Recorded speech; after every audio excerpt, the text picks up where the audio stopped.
요한일서 1장 8절부터 2장 2절까지 제가 읽습니다. 만일 우리가 죄 없다 하면 스스로 속이고 또 진리가 우리 속에 있지 아니할 것이요. 만일 우리가 우리 죄를 자백하면 저는 미쁘시고 의로우사 우리 죄를 사하시며 모든 불의에서 우리를 깨끗게 하실 것이요. 만일 우리가 범죄하지 아니하였다 하면 하나님을 거짓말하는 자로 만드는 것이니 또한 그의 말씀이 우리 속에 있지 아니하니라. 나의 자녀들아, 내가 이것을 너희에게 쓰면 너희로 죄를 범치 않게 하려 함이라. 만일 누가 죄를 범하면 아버지 앞에서 우리에게 대언자가 있으니 곧 의로우신 예수 그리스도시라. 저는 우리 죄를 위한 화목제물이니 우리만 위할 뿐 아니요 온 세상의 죄를 위하심이라. 아멘. 지난 시간에 이사야 59장 말씀을 통하여 우리의 죄가 하나님과 우리 사이를 갈라놓아서 우리가 기도한다 할지라도 하나님의 들으심을 받지 못하는 가장 중요한 원인이 된다고 말씀드렸습니다. 우리들이 하나님의 은혜 속에 살지 않는다면 우리들의 죄로 인하여 하나님과 우리 사이가 가로막혀 있는 것입니다. 하나님의 마음에 합한 다윗 왕이라 할지라도 그가 죄를 지었을 때는 하나님과의 사이가 가로막혀서 그는 죄를 회개하며 토설하며 하나님 앞에 엎드리기 전까지는 하나님과의 관계를 회복할 수 없었다는 것을 다윗이 회개하는 많은 시편들을 통하여 명확하게 우리는 확인할 수가 있습니다. 하나님의 은혜가 우리의 삶에 없다. 그 말은 하나님의 은혜는 실체를 가지고 있습니다. 단지 어떠한 CCM이나 어떠한 노래에서 이야기하는 것처럼 이론적이거나 허상적인 것이 아니라 실체가 있다. 우리는 기도 생활을 하려고 애를 씁니다. 그러나 기도의 은혜가 임한 사람들과 그렇지 않은 사람들은 명백히 다릅니다. 마치 우리가 시원한 물을 마시고 싶은데 냉장고가 있고 시원한 물이 그 안에 있는 것 혹은 냉온수기가 있어서 시원한 물을 항상 받아서 먹을 수 있는 사람과 그렇지 않은 사람, 우리가 어딘가를 빨리 가야 되는데 자가용이 있는 사람과 없는 사람, 그런 것처럼 하나님의 은혜도 실체가 있습니다.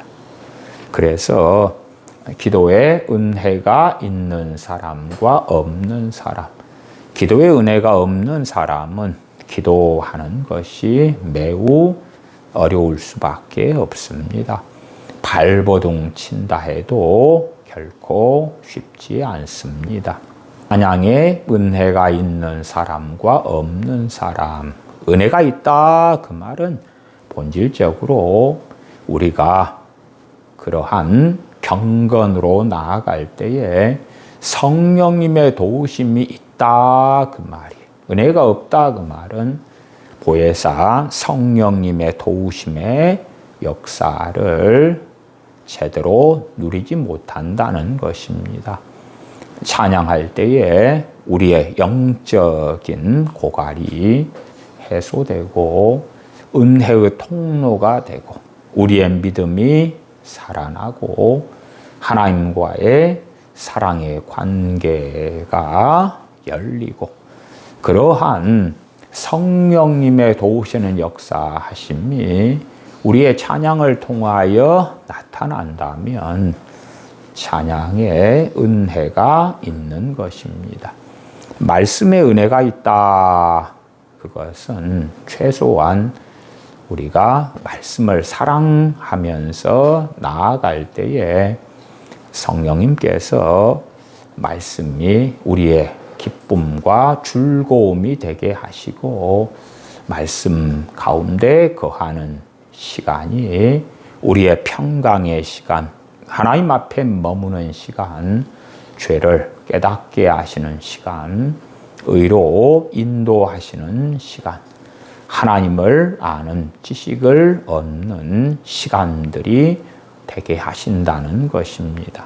그리하지 하나님의 은혜가 없는 사람들은 실상은 세상 속에 빠져 살아갈 때에 세상의 것들 많이 그 사람의 기쁨과 즐거움이 될 것입니다.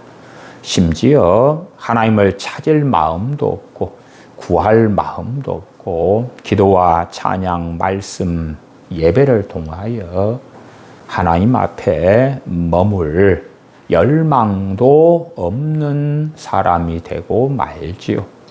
그러한 사람들은 하나님의 은혜가 없는 사람 혹은 있다 할지라도 너무나 미약하기 때문에 표시가 나지 않는 사람이 됩니다.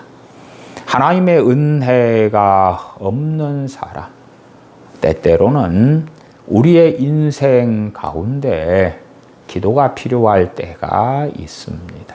물론 우리는 기도가 필요할 때라도 그 때들을 알지 못한 채 넘어가기 쉽습니다. 어떤 나이 드신 권사님이 시장을 하는 중에 있었는데 갑자기 기도할 마음이 그녀의 마음에 솟아올랐습니다. 그래서 그녀는 성령님의 기도하도록 하는 감동을 알고 있었기 때문에 근처 교회 예배당에 찾아가서 하나님께 무엇을 구할지는 알지 못하였지만 기도하면서 엎드려 있었습니다. 한 시간이나 엎드려 있을 때에 그녀의 마음에 하나님 주시는 평강이 임하였습니다. 그래서 기도를 마치고 일어나서 다시 장을 보려고 할 때에 딸에게서 전화가 왔습니다. 딸과 사위와 손주들이 함께 자동차를 타고 가고 있었는데 반대편 차선의 차가 넘어서 끔찍한 사고가 있을 뻔하였다 하는 소식을 전해 들었지요. 그래서 그녀는 깨달았습니다. 성령님께서 이 자신의 딸과 사위나 손주들의 끔찍한 위험에서 자신으로 하여금 기도하게 하셔서 건져내신 것이었구나. 그래서 우리는 우리의 평안한 환경만 볼 때는 지금은 딱히 하나님께 기도할 때가 아니구나 하고 가볍게 넘기기도 합니다만은 그러나 깨어있는 하나님의 자녀들이라면 기도할 때를 성령님께서 알게 하실 뿐만 아니라 강하게 감동을 받게 되지요. 그러나 깨어있지 않은 그리스도인들은 하나님의 은혜가 없고 성령님께 주시는 기도할 감동도 유감스럽게도 미약하기 때문에 성령 주신 감동에 따라서 기도하지 못하는 일은 다반사로 일어납니다. 심지어 성령님께서 감동을 주셨다 할지라도 그가 그의 죄로 인하여 하나님과 사이가 막혔다면 기도를 하려고 해도 기도가 잘 안 되는 답답한 상황에 놓이게 되겠지요. 지난 시간 본문 이사야 59장 가운데 1절에서 3절을 제가 읽으면 여호와의 손이 짧아 구원치 못하심도 아니요 귀가 둔하여 듣지 못하심도 아니라 오직 너희 죄악이 너희와 너희 하나님 사이를 갈라놓았고 너희 죄가 그 얼굴을 가리워서 너희를 듣지 않으시게 함이니 이는 너희 손이 피해 너희 손가락이 죄악에 더러웠으며 너희 입술은 거짓을 말하며 너희 혀는 악독을 바람이라. 선지자를 통하여 하나님께서는 그의 백성들의 죄악상을 낱낱이 밝히시면서 회개를 촉구하게 하십니다.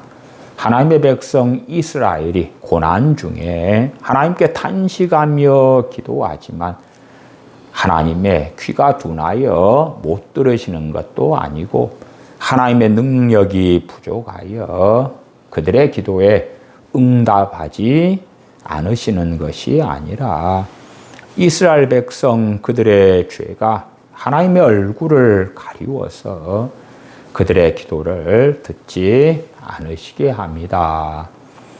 우리가 섬기는 하나님께서는 거룩하신 하나님이십니다. 아무리 하나님의 백성이라 할지라도 불의 가운데 살며 악함 가운데 살 때에 그리고 그들이 당하는 고난으로 인하여 하나님께 기도한다 할지라도 하나님께서는 거룩하시기 때문에 그들의 기도에 응답하시지 않는 것입니다. 이사야 59장 3절 같이 이는 너희 손이 피해 너희 손가락이 죄악에 더러웠으며 너희 입술은 거짓을 말하며 너희 혀는 악독을 바람이라. 손이든 손가락이든 입술이든 혀든지 간에 나아가서 마음으로 짓는 죄들까지도 하나님께서는 판단하시며 심판하시는 것을 우리는 압니다. 그렇게 사람들의 죄로 인하여 그들이 하나님의 백성이라 할지라도 하나님께서는 은혜를 베풀지 않게 되는 것입니다.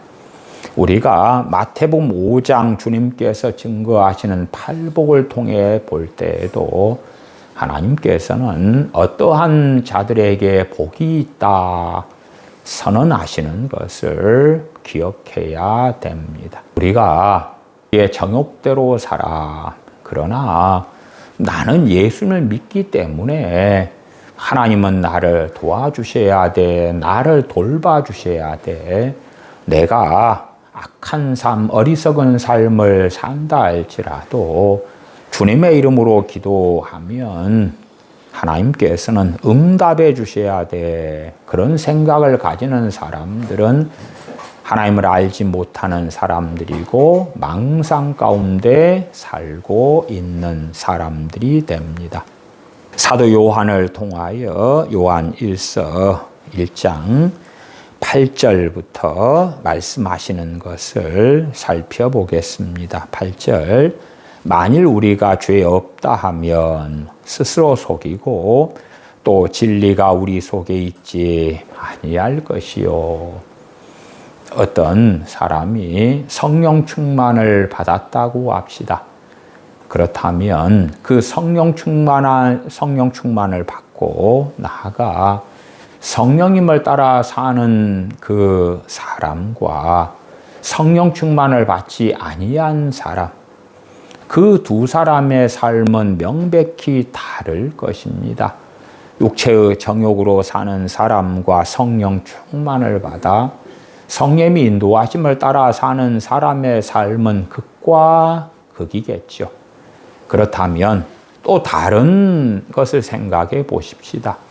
육체의 정욕대로 사는 사람이 내가 이러한 저러한 죄를 짓고 있구나 라고 깨닫는 것과 성령 충만을 받고 성령의 인도하심을 받아 살아가는 사람들이 내가 이러저러한 죄를 짓고 살고 있구나 깨닫는 것에 있어서 누가 더 많을까? 누가 더 많을까?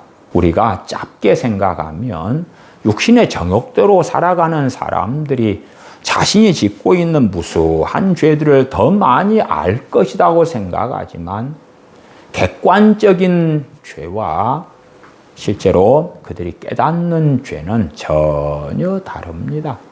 성령의 인도하심을 따라 살고 있는 사람들은 아무리 그들이 성령 충만하고 성령의 인도하심을 따라 살고 있을지 몰라도 그들 가운데 역사하셔서 죄에 대하여 의에 대하여 하나님의 심판에 대하여 알리시기 때문에 모든 진리 가운데로 그들을 인도해 가시기 때문에 그들의 걸음걸음, 그들의 말, 행동, 마음, 생각 그 모든 것들 가운데 얼마나 심각한 죄들이 많이 도사리고 있는가를 성령님께서 깨닫게 역사해 주실 겁니다.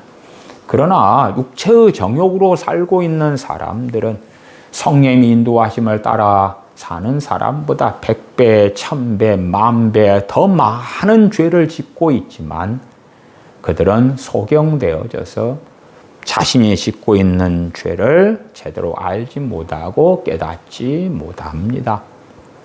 그러한 육체의 정욕으로 살고 있는 사람이 문제를 만나고 고난을 만나고 어려움을 만나서 그들도 하나님의 백성이기 때문에 기도하겠지요. 하나님, 이 어려움, 이 문제, 이 고난을 해결해 주십시오.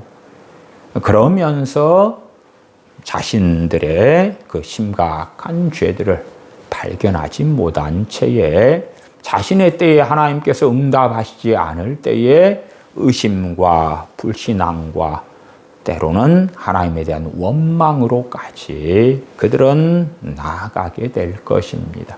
객관적으로는 육신의 정욕을 따라 살아가는 사람들이 성령님을 쫓아 살아가는 사람보다 무수히 더 많은 죄를 짓습니다. 그러나 성령님의 역사하심, 성령님의 도우심 가운데 있는 사람들은 육신의 정욕을 따라 사는 사람보다 훨씬 더 많이 자신들의 죄를 깨달으며 회개하며 죄를 자백하며 하나님께 나아가게 되는 것입니다. 그렇기 때문에 요한일서 1장 8절처럼 만일 우리가 죄 없다 하면 성령님의 인도하심을 따라 사는 사람들, 성령 충만을 받은 사람들이 마치 자신들이 성령 충만을 받았기 때문에 죄가 없는 것처럼 느낀다면 오히려 그 사람은 교만 속에 미혹 속에 빠진 사람이 되고 말 것입니다. 성령 충만을 통하여 주신 기쁨, 감격, 즐거움, 평안에 취하고 오히려 금방 성령님을 소멸해버리는 어리석음으로 드는 사람이 되겠지요. 그러나 정상적인 성령 충만을 통하여 성령의 인도하심을 따라 사는 사람들이라면 결코 우리가 죄가 없다 그런 착각 속에 들지 않습니다. 그래서 우리의 삶을 돌아볼 때에 큰 죄들을 우리에게서 발견할 수 없다면 우리의 생각, 마음, 감정, 말, 행동 등에서 죄들을 별로 발견할 수 없다면 실상 우리에게서 하나님의 은혜는 참 멀리 떨어져 있고 하나님의 은혜가 우리들에게서 거의 없는 상황이 된 심각한 영적 상태에 우리가 놓여 있다는 것을 알아야 합니다. 한 걸음 더 나아가서 하나님께서는 교만한 자를 대적하신다 했는데 우리가 죄가 없다 그런 생각 가운데 살고 있는 사람이라면 하나님께서 우리를 대적하신다 하는 깊은 교만 속에 빠져 있는 사람입니다. 최소한 우리의 삶에 어떤 어려움과 문제가 생기면 우리는 우리가 죄가 없다라는 생각 가운데 하나님 도와주세요, 하나님 해결해 주세요, 그런 기도를 먼저 하는 것이 아니라 우리의 죄를 자백하면서 하나님께 먼저 나아가야 하는 것입니다. 우리 자신을 살피고 죄를 자백하면서 아버지 하나님 앞에 주님 의지하여 엎드려야 하는 것입니다. 그러나 우리가 어리석어져 버리면 우리가 죄가 없다, 내가 죄가 없다 하는 어리석은 만용 가운데 들고 맙니다. 그런 사람은 스스로 속이고 또 진리가 우리 속에 있지 아니할 것이요. 진리는 아버지 하나님의 말씀이지요. 성경 66권이지요. 하나님의 말씀인 진리가 우리 속에 많다 그러면 그 진리의 말씀을 통하여 죄가 무엇인지, 의가 무엇인지를 깨닫고 알기 때문에 우리 주 예수 그리스도가 아니면 그 누가 구원받을 수 있겠는가? 자신의 과거든 현재든 자신에게 있는 무수한 죄들을 그는 볼 수밖에 없을 것입니다. 진리가 그 사람 안에 있는 것만큼 그는 자신의 죄를 발견할 수밖에 없고, 그러므로 요한일서 1장 9절에 만일 우리가 우리 죄를 자백하면 죄를 자백할 수밖에 없는 것입니다. 신약 성경의 교회들을 보면 대부분의 교회들은 어떠한 상황 가운데 있었냐 그러면 대부흥 가운데 있었습니다. 놀랍게 사도들을 통한 성령님의 역사와 기름 부으심과 성령 충만 가운데 있었습니다. 심지어 고린도 교회 같이 문제 많은 교회라 할지라도 그들도 성령님의 놀라운 역사, 부흥의 역사 속에 있었던 교회입니다. 나중에 그 놀라운 부흥을 잃어버렸던 때가 요한계시록에 나와 있는 소아시아의 7교회의 시대. 그렇게 사도 요한만 살아남아서 밤모섬에서 유배당했을 때에 주님께서 계시를 주셨고 주님께서 말씀하신 편지를 소아시아 7교회에 보내었을 때에 그들 대부분의 교회들은 부흥을 잃어버렸던 때가 됩니다. 교회사적으로 정말 많은 성령님의 부어주신 부흥의 때들을 우리는 봅니다. 대표적인 부흥의 때에 속하는 때가 종교개혁기 때지요. 종교개혁기 때와 맞물려 있는 것이 청교도 시대입니다. 그래서 많은 청교도들이 감옥에 들어가고 핍박을 받아도 성령 충만으로 인하여 그들은 견뎌낼 수 있었습니다. 성령 충만한 가운데 부흥 가운데 살았던 사람들이 가지는 정결함이나 거룩함, 그들 마음에 확신하고 생각하는 것과 성령 충만을 잃어버린 교회의 시대에 신자들이 경험하는 것은 상당히 다릅니다. 우리가 깨끗한 생수가 곁에 있을 때에 목마르면 그 생수를 마셔서 기가를 해소하면 되지만 사막 한가운데 물 없는 곳에 있을 때에 목마르지만 그 목마름을 해결할 수 없는 것과 비슷합니다. 성령님의 놀라운 부으심이 있을 때는 내가 마음에 어떤 걸 작정하고 생각하고 그러한 것들 가운데에서도 성령님의 놀라운 역사하심이 있습니다. 그래서 마음먹은 대로 되어지는 은혜의 역사가 있을 때가 많아요. 그러한 때에 특별히 청교도들 같은 경우는 회개나 회심에 대하여 많이 설교하고 가르쳤습니다. 청교도들, 특별히 존 오웬처럼 죄 죽이기, 죄를 미워하고 죄에서 돌이키고 죄를 끊어버리고 그러한 회개들을 강렬하게 전하였습니다. 그러한 존 오웬 같은 말씀, 설교, 메시지는 부흥의 시대에는 맞는 거예요. 맞아. 그래서 그가 말하는 죄를 미워하는 것, 죄에서 돌이키는 것, 죄를 짓지 않는 것, 끊어버리는 것, 자기를 깨끗하게 하는 것, 그러한 회개와 그 부흥 때가 아닌 평범하며 심지어 성령님의 부어주시는 그 놀라운 은혜들이 별로 없는 때에는 실상은 죄를 우리들이 쉽게 끊어버리거나 죄에서 돌이키거나 그렇게 잘 되지 않습니다. 궁극적으로는 죄에서 돌이키는 회개를 우리는 해야 됩니다.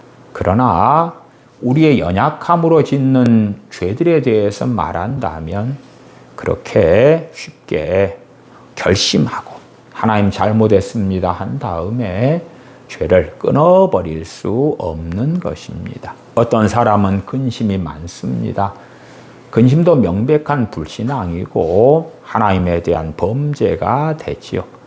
그러나 그 많은 근심하는 습성들을 너희는 근심하지 말라. 하나님을 믿으니 또 나를 믿으라 하는 주님의 말씀을 듣고 아, 근심이 죄군요. 제가 다시는 근심하지 않겠습니다 하고 진심 어리게 하나님 앞에서 죄를 깨닫고 기도한다 할지라도 그는 조금 지난 다음에는 다시 근심하고 있는 것을 발견할 것입니다.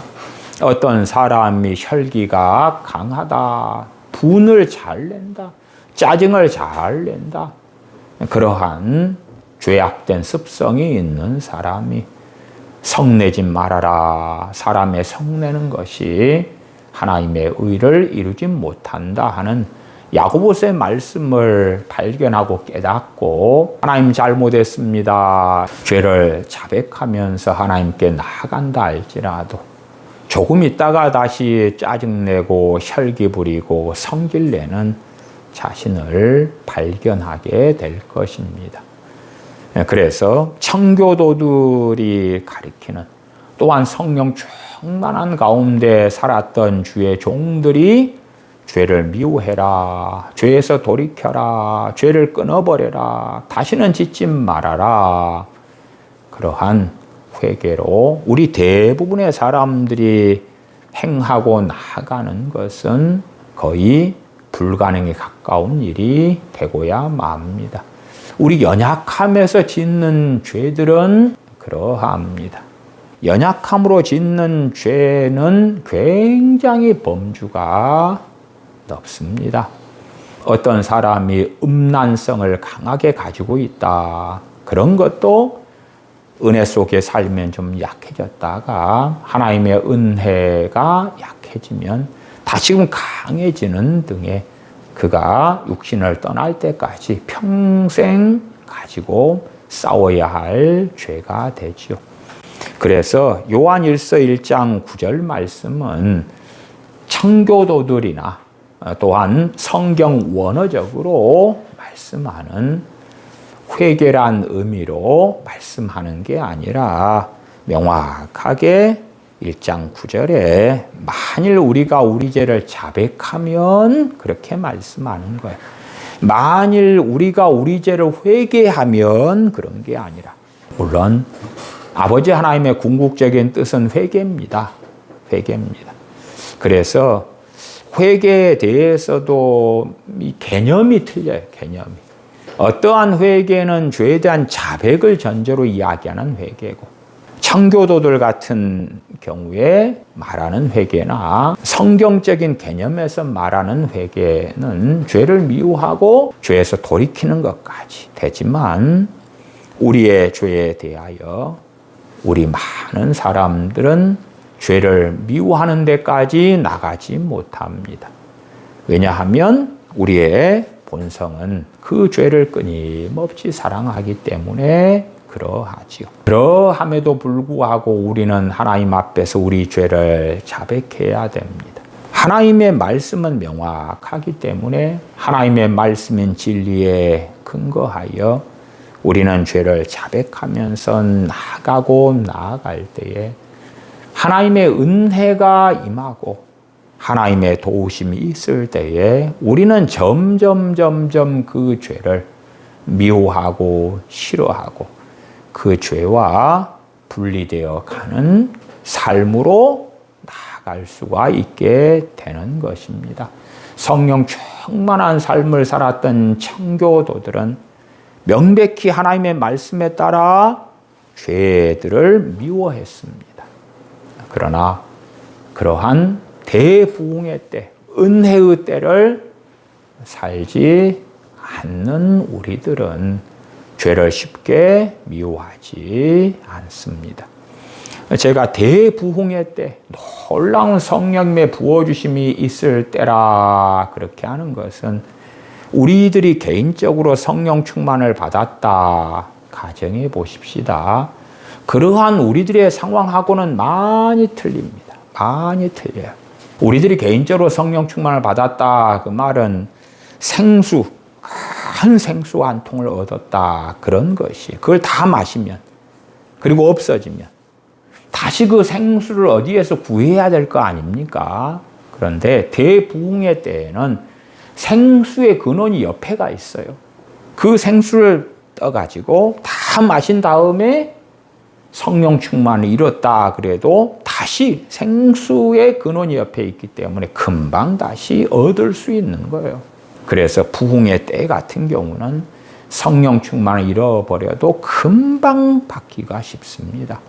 그때가 초대교회 때, 초대교회 시절이 되었지요. 종교개혁 시대도 되었고 교회 역사 속에서 많은 시대마다 그러한 부흥들을 하나님께서는 주권적으로 베풀어 오셨습니다. 그래서 우리 개인적으로 성령 충만을 받았다. 그런 다음에 성령 충만을 잃어버린 다음에는 받기가 상당히 어려워지지만 청교도 시대나 종교개혁자들의 시대는 그렇지 않았다. 그래서 요한일서 1장 9절에 만일 우리가 우리 죄를 자백하면 이라고 말씀합니다. 죄를 자백하는 것, 죄를 자백하는 것, 죄를 지었다고 고백하는 것.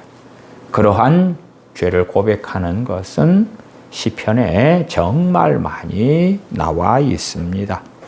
우리 죄를 자백하면 저는 미쁘시고 의로우사 우리 죄를 사하시며 모든 불의에서 우리를 깨끗게 하실 것이요. 종교개혁자들은 우리 주 예수 그리스도의 보혈을 통한 속죄가 단회에 적용되는 것이 아니다. 주 예수 그리스도의 보혈을 통한 용서의 그 은혜는 그리스도인들이 날마다 누려야 하는 것이라고 증거합니다.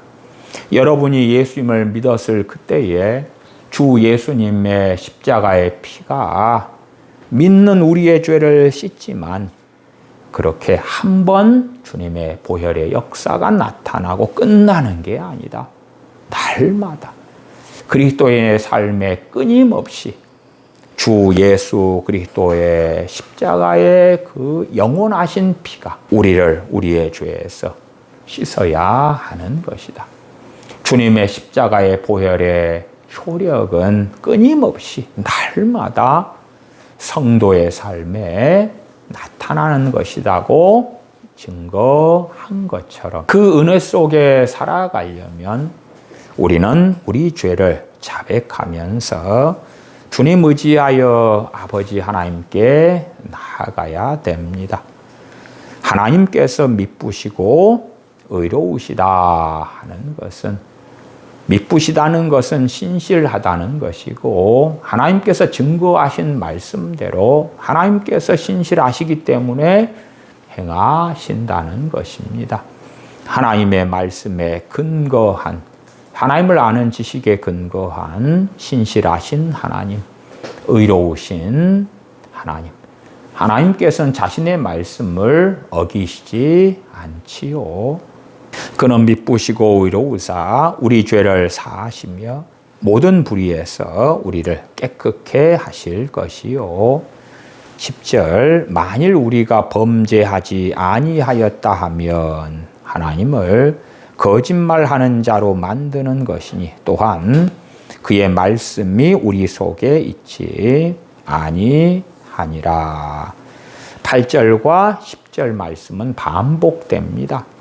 8절에서 우리가 죄 없다 하면 10절은 만일 우리가 범죄하지 아니하였다 하면 그것은 스스로 속이는 것이고 진리가 그 속에 있지 아니한 것이고 10절은 하나님을 거짓말하는 분으로 만드는 것이다.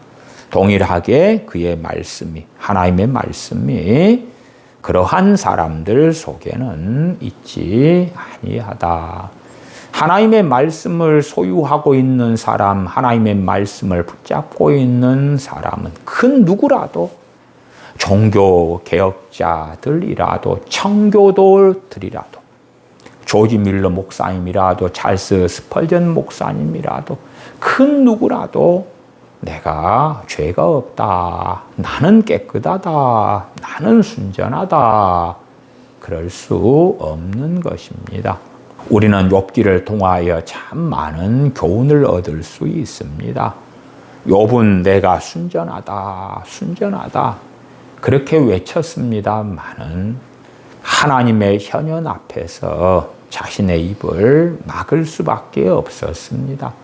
자신의 교만함을 깨닫고 하나님에 대하여 귀로만 들었사더니 눈으로 보았나이다.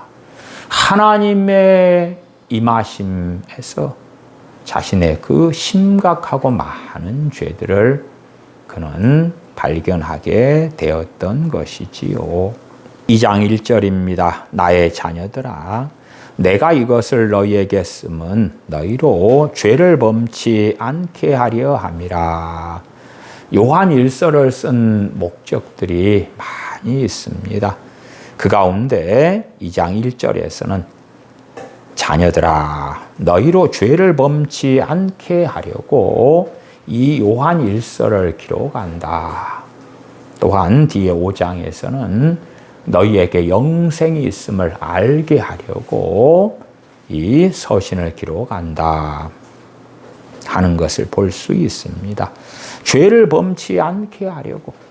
그러나 하나님의 은혜가 없으면 죄를 끊임없이 범할 수밖에 없습니다. 하나님의 은혜가 임하려면 하나님과 우리 사이에 가로막힌 죄악의 담벽을 제거해야 하는 것입니다. 자, 우리가 아주 더러워진 옷을 입고 있다고 합시다. 그런 상태에서 더 더러워지지 않아야지 해보아야 무슨 의미가 있겠습니까? 심지어 아주 더러운 오물투성이가 되었다 그럴 때에 차라리 그 사람이 흙바닥에서 구르는 것이 더 깨끗해지는 비결이 될 수도 있겠지요. 어떤 사람이 깨끗한 세마포를 입고 있다. 그가 흙바닥에서 뒹군다면 더러워지지만 똥덩어리로 범벅이 된 사람이 흙구덩이에서 뒹굴면 오히려 똥들이 좀 흙에 묻어서 떨구어지겠지요. 죄악으로 가득 찬 우리가 죄를 앞으로 범치 않아야지, 짓지 않아야지 하는 것은 아무런 의미가 없는 것입니다. 먼저는 깨끗하게 되어져야 돼요. 그러려면 우리가 우리 죄를 자백해야 하는 것입니다. 그럴 때 많이 깨끗해지고 하나님의 은혜가 임하고 죄를 미워할 수 있게 되고 죄에서 돌이키게 될 수 있는 것입니다. 이러한 과정도 앞에 말씀드린 것처럼 일조일석에 되지는 않고 긴 여정을 통하여 이루어진다고 말씀드렸어요. 대부분의 죄들이 우리의 연약함에서 우리의 욕심의 정욕과 죄된 본성에서 오기 때문에 우리가 특별히 연약한 부분의 죄들에 대해서는 긴 시간들이 필요합니다. 우리가 어떠한 죄를 단회적으로 짓고 어쩌다가 짓고 그러한 것들은 상대적으로 돌이키기가 쉬워요. 그러나 우리의 습성이 된 죄, 우리와 혼연일체가 되어진 우리의 정체성, 우리의 인격, 우리의 삶이 된 죄들은 요한일서 1장 9절처럼 죄를 자백하면서 끊임없이 아버지 하나님께 나아가고 또 나아가야 됩니다. 죄에서 돌이키겠습니다. 그렇게 말한다 해서 돌이킬 수 있는 성질이 아니지요. 마치 알코올 중독이나 약물 중독에 빠진 사람이 그 약물을 마시는 것, 마약을 하는 것, 술 마시는 것, 중독에 빠졌는데 그렇게 마신 다음에 하나님 잘못했습니다. 제가 다시는 안 마시겠습니다. 그런들 약물 중독이나 알코올 중독에서 스스로 결코 벗어날 수가 없는 것입니다. 하나님의 도우심과 놀라운 능력의 역사가 있을 때에 그는 알코올 중독이나 마약 중독에서 벗어날 수가 있는 것입니다. 그렇기 때문에 그는 자신의 알코올 중독, 마약 중독으로 인하여 짓는 죄를 가지고 수없이 아버지 하나님께 나아가면서 회개하면서 고백하면서 엎드려야 하는 것입니다. 술 취하지 말라 이는 방탕한 것이니 오직 성령 충만을 받으라. 에베소 5장 18절에 말씀하지요. 자, 어떤 알코올 중독자가 있다고 합시다. 그 사람이 자신의 술 취한 과거부터 현재까지의 삶을 가지고 그 죄를 자백하면서 술을 끊게 해달라고 오늘 하루 엎드렸습니다. 다시 내일도 그랬습니다. 1년 동안 그랬습니다. 그 다음에 과연 그 사람은 어떠한 생각, 어떠한 마음을 가질까요? 많은 경우는 불신앙으로 끝납니다. 왜냐하면 1년이나 하나님, 제가 술 마신 죄를 지었습니다. 제가 그러면서 이 술을 끊게 해달라고 기도했지 않습니까? 그러나 하나님께서는 1년 동안이나 나의 수없이 많은 술을 끊게 해달라는 기도에 응답하지 않으셨습니다. 왜 응답하지 않느냐 그 말입니다. 그리고 원망으로 가버리는 많은 사람들을 봅니다. 그러나 그의 원망의 문제가 아니라 1년이든 10년이든 100년이든 간에 그는 계속하여 그의 죄를 자백하면서 나아가야만 하나님 앞에서 더 깊은 죄악으로 빠지는 자가 안 될 것입니다. 술을 마신 것을 회개하면서 하나님 끊게 해주세요. 알코올에서 벗어나게 해주세요. 그래서 정상적인 가정생활을 하게 해주세요. 정상적인 삶을 살게 해주세요. 그 기도에 하나님께서 응답하실 이유는 없는 것입니다. 단지 그는 회개하면서 1년이 아니라 3년이든 5년이든 10년이든 죄를 자백하면서 나아갈 뿐이어야 한다는 것입니다. 마치 하나님께 알코올 중독이나 약물 중독을 해결해 주셔야 되는 의무가 있느냐, 자신에게는 그것을 해결받아야 되는 특권이 있느냐, 하나님께 요청한다면 그는 어리석은 사람 중에 발견되지요. 이사야 59장 1절에 3절은 뭐라고 말씀했습니까? 여호와의 손이 짧아 구원치 못하심도 아니요 귀가 둔하여 듣지 못하심도 아니라 오직 너희 죄악이 너희와 너희 하나님 사이를 갈라놓았고 너희 죄가 그 얼굴을 가리워서 너희를 듣지 않으시게 함이니. 죄악 때문에 하나님의 응답을 받지 못한다고 하는데 알량하게 조금 잘못했습니다 한 다음에 마치 죄가 없는 사람이 된 양 또한 당연히 하나님께서 응답해 주셔야 된다는 권세를 자기가 가진 양 생각하며 주장한다는 것은 얼마나 어리석음이겠는가.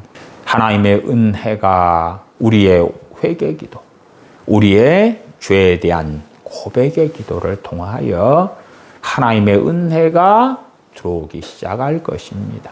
하나님의 은혜가 없는 사람은 찬양하려 해도 진심으로 찬양이 나오지 않아요. 감사하려고 해도 우리의 뱃속에 감사를 발견하기 어렵습니다. 영과 진리로 신령과 진정으로 예배하려고 해도 그런 마음이 일어나지 않아요.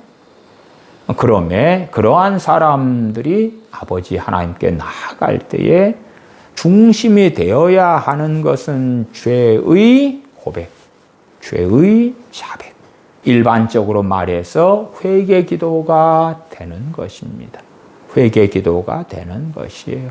자신의 죄를 깨닫고 뉘우치면서 기도하는 것입니다. 우리의 죄가 깨끗해지고 사해져 가면서 하나님의 은혜의 문이 열리기 시작하는 거예요. 그래서 우리에게 하나님의 은혜가 얼마나 있는가 확인하기 매우 쉬운 방법은 우리의 기도 생활입니다. 우리의 기도 생활이 잘 되는가? 심지어 기도할 마음도 없는가? 문제가 있는데 하나님을 찾고 의지할 마음도 없는가? 또한 은혜가 있는 사람은 하나님의 말씀이 때때로 성령님의 역사하심을 통하여 우리의 마음에 떠오릅니다. 물론 그 사람이 하나님의 말씀을 묵상하고 상고하고 읽고 그러한 이력들이 있어야 되는 건 당연한 일입니다. 하나님의 말씀으로 성령님께서는 나아가게 하십니다. 그러나 하나님의 말씀으로 나아갈 마음도 없다. 그렇다면 하나님의 은혜가 그에게서 고갈되고 말라버렸다 하는 명확한 증거가 되겠지요. 다시 2장 1절 하반절로 갑니다. 만일 누가 죄를 범하면 아버지 앞에서 우리에게 대언자가 있으니 곧 의로우신 예수 그리스도시라. 우리의 양심의 기능 중에 하나가 죄를 깨닫게 하는 기능이 있습니다. 그러나 우리의 양심은 진리로 하나님의 말씀으로 바뀌어져 가야 됩니다. 많은 사람들은 하나님의 말씀으로 적용된 양심이 아니라 그냥 자연인으로 살아온 자기 양심의 근거에서 자기를 돌아보아요. 그런 가운데서 내가 죄를 지었구나. 그러한 것은 실제로는 그 사람이 1000번의 죄를 지어놓고 그 사람의 양심은 단 하나의 죄만 지적할 것입니다. 그래서 하나님 1000번의 죄를 지은 것 가운데 999번은 깨닫지 못하는 가운데 자기의 양심은 단 하나만 이야기해요. 그리고 하나님 제가 이걸 잘못했어요. 그러면서 마치 1000개의 죄에 대해서 다 깨닫고 자백한 양 망상을 합니다. 자기 양심에 따라 살아가는 사람들은 정말 어리석습니다. 사도 바울 같은 사람은 그 사람의 양심이 하나님의 말씀으로 훈련되어져서 하나님의 말씀과 그의 양심은 일치가 되었지요. 그러면 요한일서 1장 8절이나 10절은 진리가 우리 속에 있는가 있지 아니한가, 하나님의 말씀이 우리 속에 있는가 있지 아니한가를 말씀하는 것입니다. 하나님의 말씀이 우리 안에 있다면 그것을 통하여 우리의 양심이 빚어져 가는 것이고, 그에 따라서 2장 1절 하반에 만일 누가 죄를 범하면 하나님의 말씀에 따라서 내가 죄를 범했는가 범치 아니하였는가, 물론 그것도 하나님의 은혜가 있는 사람이면 있는 사람일수록 성령님의 깨닫게 하시며 도우시는 그 역사가 나타날 것이지요. 만일 누가 죄를 범하면 아버지 앞에서 우리에게 대언자가 있으니 곧 의로우신 예수 그리스도시라. 저는 우리 죄를 위한 화목제물이니 우리만 위할 뿐 아니요 온 세상의 죄를 위하심이라. 우리가 우리 죄를 자백하며 아버지 하나님께 나아갈 수 있는 이유와 근거에 대하여 요한 사도는 증거합니다. 만일 누가 죄를 범하면 아버지 앞에서 우리에게 대언자가 있으니, 우리의 대언자, 우리의 중보자, 우리의 구원, 우리의 대제사장, 우리의 속죄제물, 우리의 화목제물 되시는 예수 그리스도. 결코 우리는 주님 없이 죄를 자백하면 안 됩니다. 주님을 의지하지 않은 채 죄를 자백하는 사람이라면 어리석게도 자신의 행위나 자신의 의를 의지하는 사람이 되고 맙니다. 우리가 주님의 십자가를 붙들 때에, 우리 주 예수 그리스도를 붙들 때는 언제인가 할 때에, 항상 모든 때에 주님을 붙들어야 하지만 더 특별히는 우리의 죄를 자백할 때에 주님 없이 하면 안 되는 것입니다. 우리가 아무리 성령의 도우심을 통하여 죄를 깨닫는다 할지라도 그것은 우리의 믿음의 분량 정도에 불과합니다. 어린아이는 어린아이 정도예요. 아무리 그가 성령 충만해도 어린아이는 어린아이 정도에서만 죄를 깨달아요. 그래서 실상은 우리가 죄를 깨닫는다 해도 빙산의 일각인 경우가 많습니다. 우리가 하루 24시간 1년 365일 잠도 자지 않고 회개 기도를 한다 할지라도 우리의 죄를 전부 다 깨닫지도 못하고 회개하지도 못하는 것입니다. 우리에게 우리의 신앙 수준, 믿음의 분량에 맞게 성령님께서 죄를 깨닫게 하시매 우리가 죄를 자백하고 하나님 앞에 주님 의지하여 엎드리면서도 겸손해야 하는 것입니다. 아직 내가 깨닫지 못한 무수한 죄가 있다는 것을 알아야 하지요. 그래서 주님 없이 죄를 자백하는 사람들도 상당히 시간이 흘러가면 곤란한 지경에 처합니다. 왜냐하면 죄를 용서받는 것도 은혜로 용서받는 것이지, 내가 죄를 잘못했습니다 하니까 자동적으로 용서받는 게 아니기 때문에 그렇습니다. 어떤 가정의 자녀들을 보면 마치 잘못을 범한 다음에 부모에게 잘못했어요 그러면 당연히 부모가 용서해 줘야 되는 것처럼 생각하는 자녀들이 있어요. 잘못했어요. 죄송해요. 그 말을 면죄부로 삼는 어리석은 자녀들도 있더라 그 말이. 잘못했어요. 그런데 부모가 용서를 안 해줘요. 잘못했다 그랬는데 왜 용서를 안 해줘요? 잘못했어요. 그런데 부모가 벌을 줘요. 아니 잘못했어요. 그러면 벌을 안 줘야 될 거 아니에요. 사고치고 잘못했어요. 사고치고 잘못했어요. 그런 것처럼 아버지 하나님 제가 잘못했어요. 그러면 하나님 이제 용서해 줬죠? 이제 됐지요? 끝났지요? 그런 사람들은 주님 붙드는 사람들이 아니에요. 죄를 자백하고 용서받는 것도 은혜지. 하나님의 은혜고 예수 그리스도의 흘리신 보혈로 인함인데 자기가 잘못했어요. 죄송해요. 하나님 잘못했어요. 그러면 이상 끝.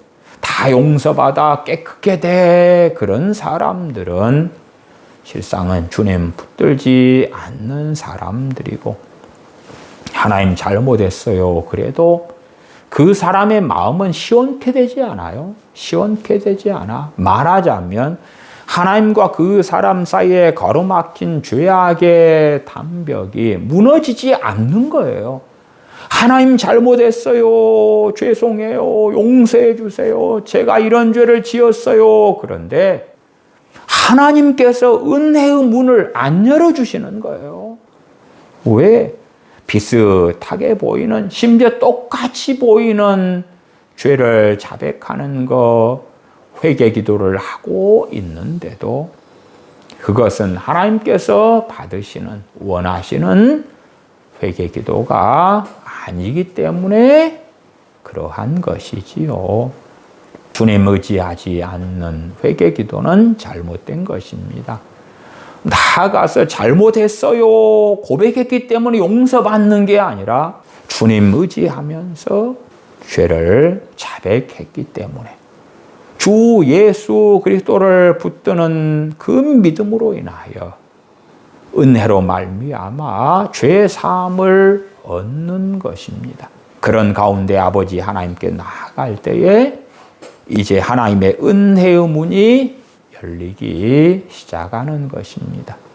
기도의 은혜가 나타나기 시작하고 말씀의 은혜가 나타나기 시작하고 그러해요. 그래서 하나님의 은혜가 고갈되고 가로막힌 사람들은 삶에 문제가 생길 때에 그 문제를 해결해 달라고 하나님께 기도해 보아야 필요가 없습니다.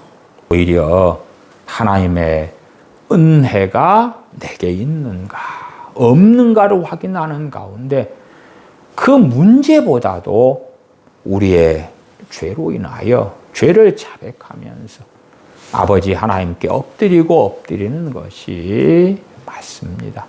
하나님의 은혜가 없는 사람들의 해야 되는 가장 첫 번째의 기도는 회개 기도입니다. 회개 기도. 그러하지 찬양합니다. 감사합니다. 경배드립니다. 그런 걸 해봐야 단지 위선적인 입술에 불과하게 되고야 말아요. 하나님과 사이에 죄로 막혀 있는데 찬양한들 하나님께 상달되겠는가? 감사한들 하나님께서 받으시겠는가? 위선적인 찬양과 감사에 불과해요. 나아가서 자신의 어려움을 가지고 하나님께 아랜들 하나님과 사이에 막혔는데 하나님의 들으심을 입을 수는 없는 것이에요. 베드로전서 3장 12절에 주의 눈은 의인을 향하시고 그의 귀는 저의 간구에 기울이시되 주의 낯은 악행하는 자들을 향하시느니라 하였느니라.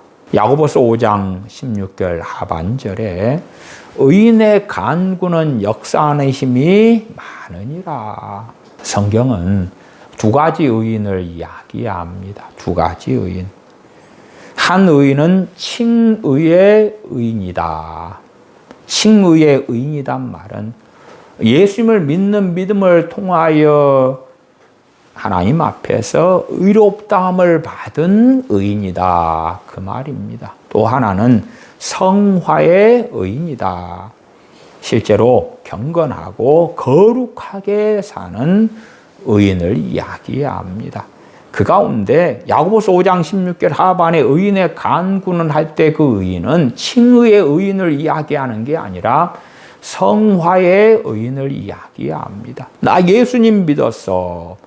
그러면서 자기 뜻대로 살아가는 사람을 이야기하는 게 아니라 주님을 믿기 때문에 주님을 사랑하며 하나님을 경외하며 진리 가운데 의롭게 순종하며 살아가는 사람을 이야기하는 것입니다.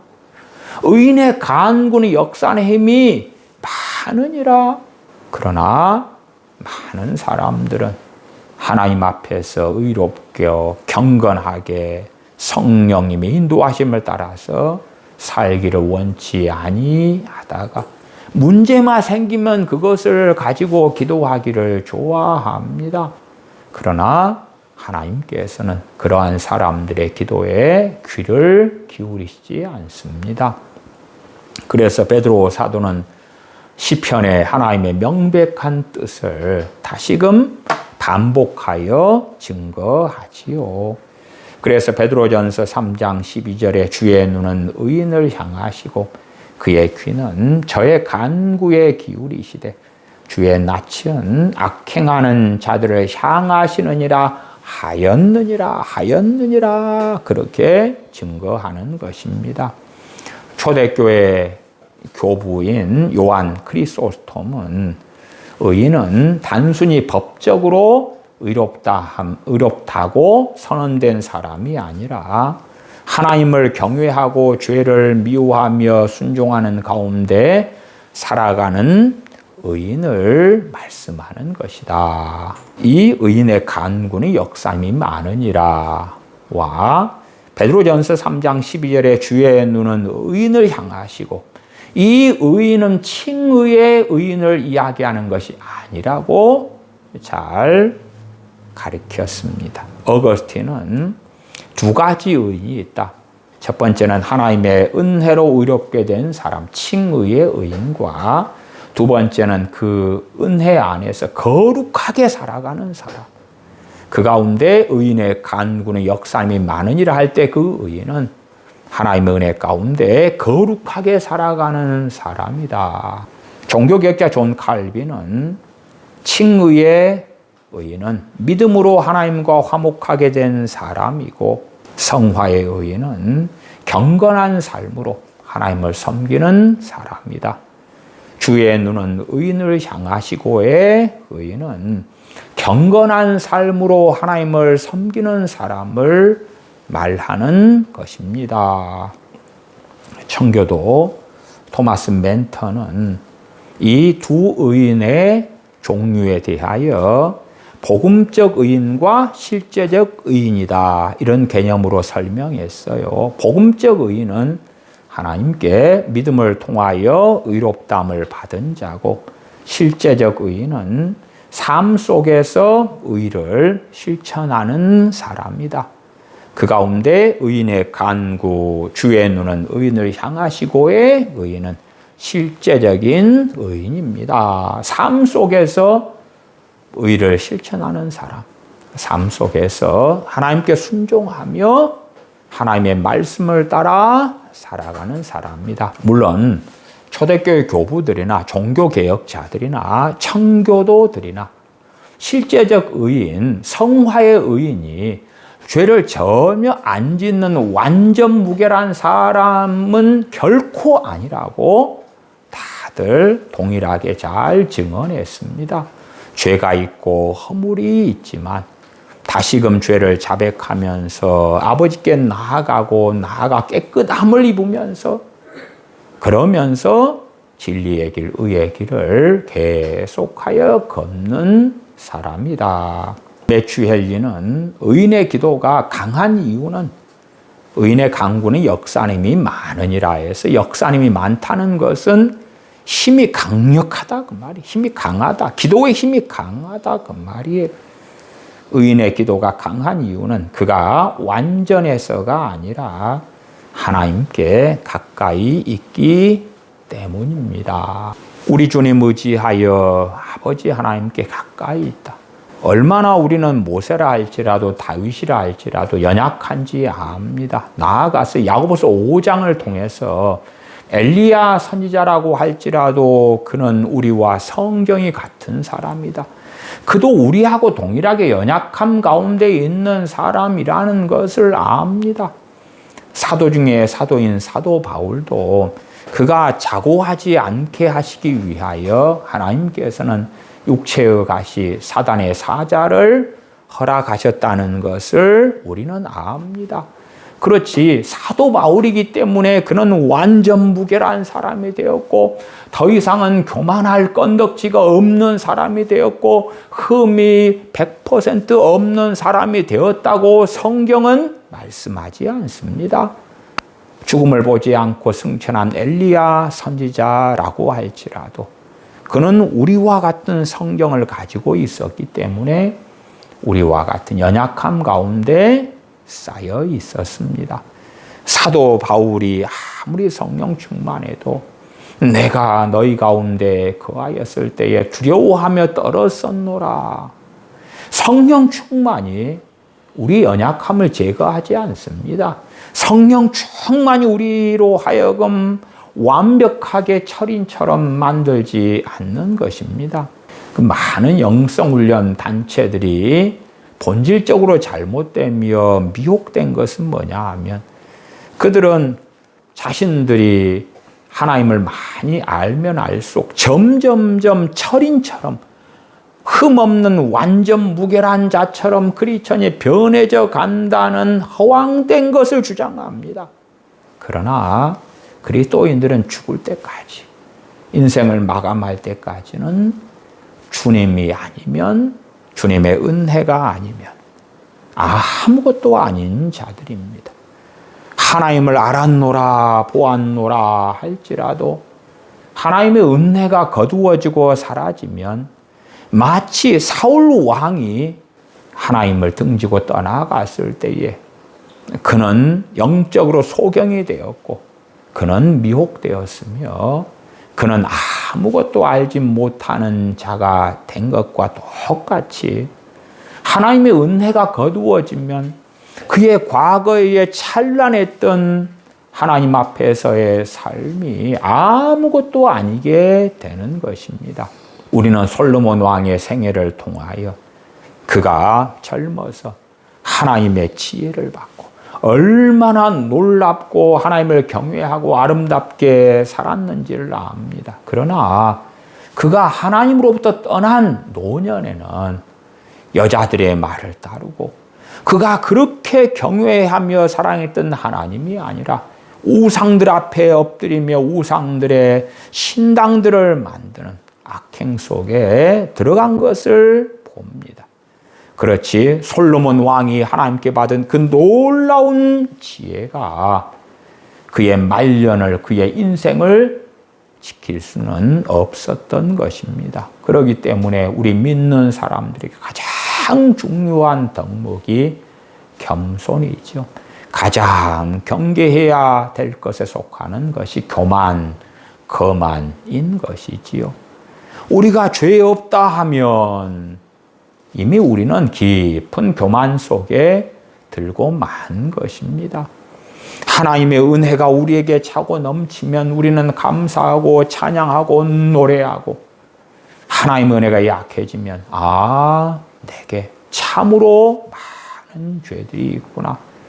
그리고 하나님의 말씀을 통하여 회개하며 나아가야 됩니다. 하나님의 말씀은 우리에게 얼마나 귀하고 복된지, 하나님의 말씀을 묵상할 때에 회개하면서 묵상하지 않는 사람은 이미 교만 가운데 빠져 있는 사람입니다. 상당히 많은 그리스도인들은 성경을 보면서 지식을 얻기를 좋아하고, 성경을 보면서 이렇게 살아야지 하는 것을 좋아합니다. 이미 그 사람들은 소경된 사람들인 것입니다. 성경을 보면서 이렇게 살아야지 한다면 그는 그렇게 살지 않았다는 것을 자인하는 것이지요. 그런데 왜 회개하지는 않습니까? 왜 그의 죄들을 자백하지는 않는가? 그 말이에요. 그 말씀을 읽으면서 그렇게 살아왔다면, 또한 살고 있다면 이렇게 살아야지 하지는 않겠지요. 범사에 감사하라, 그 말씀을 보면서 범사에 감사하고 살았다면 그는 범사에 감사하며 살도록 하신 하나님의 은혜에 대하여 찬양하며 감사하며 노래함이 있었겠죠. 그러나 범사에 감사하라 말씀을 보면서 내가 많이 감사하지 않았구나. 그러니까 앞으로 감사를 더 해야 되겠다. 거기에서 멈추는 사람들이 많은 거예요. 그는 왜 죄는 깨닫지 않는가? 그 말이. 하나님을 즐거워하라. 시편의 말씀을 상고할 때에 하나님을 즐거워하라는 말씀을 발견했다고 합시다. 그가 하나님을 즐거워하고 살고 있다면 그것은 말할 수 없는 하나님의 은혜 때문에 가능했던 것임에 찬양하고 감사하며 노래해야 되겠지만 하나님을 즐거워하라 이 말의 의미가 뭐지? 아니면 너무나 생소하다? 아니면 나는 이렇게 살지 못했는데 앞으로 살 거야. 그러면서 기도로 하나님 살게 해주세요. 그렇게 기도만 한다면 그는 어리석은 사람이지요. 하나님을 즐거워하라는 말씀 앞에서 자신의 평생 동안 살아왔던 모든 삶의 여정 걸음걸음마다 하나님을 즐거워하지 않고 살아왔던 날마다의 삶에 대하여 1000번, 10,000번, 10,000번 회개한들 그 죄에 대한 고백이 자신이 하나님을 즐거워하지 않고 살아왔던 모든 죄를 다 씻어낼 수 있는가? 그렇지 않다. 그 말. 그렇지 않다. 그러면 우리는 하나님의 말씀을 통하여 우리를 돌아보고 죄를 깨닫고 회개하면서 나아갈 때에 하나님의 은혜의 문이 열려서 말씀대로 살아갈 은혜가 임하기 시작하는 것입니다. 나아가서 우리가 우리의 어려움 가운데 문제 가운데 하나님께 기도할 때에 응답 받을 수 있게 되는 것이지요. 물론 어떠한 어려움은 그 어려움을 가진 채 인내하는 것이 하나님의 더 큰 복을 이루는 거기 때문에 응답하시지 않거나 응답을 지연하시는 경우도 많이 있습니다. 그러나 최소한 하나님의 평강이 우리의 마음과 생각은 지켜주실 것입니다.